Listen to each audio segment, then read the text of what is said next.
Hello and welcome to our next innovaphone myApps tutorial.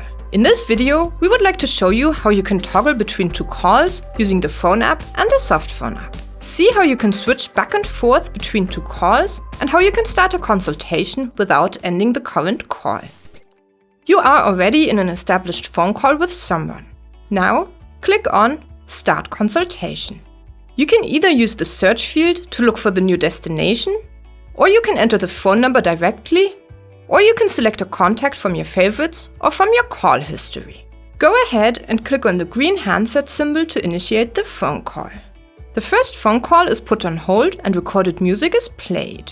As soon as the consultation call is established, and once you are done with the consultation, you can switch back to the first call. Click on the green Retrieve button with the first call. The consultation call will be put on hold and the first call will be reactivated. You can switch or toggle back and forth between the two calls as you please by always activating the call on hold. You can end the consultation call by simply clicking on the red handset button to hang up. You will then only be connected to the first call. Many thanks for watching and see you again next time.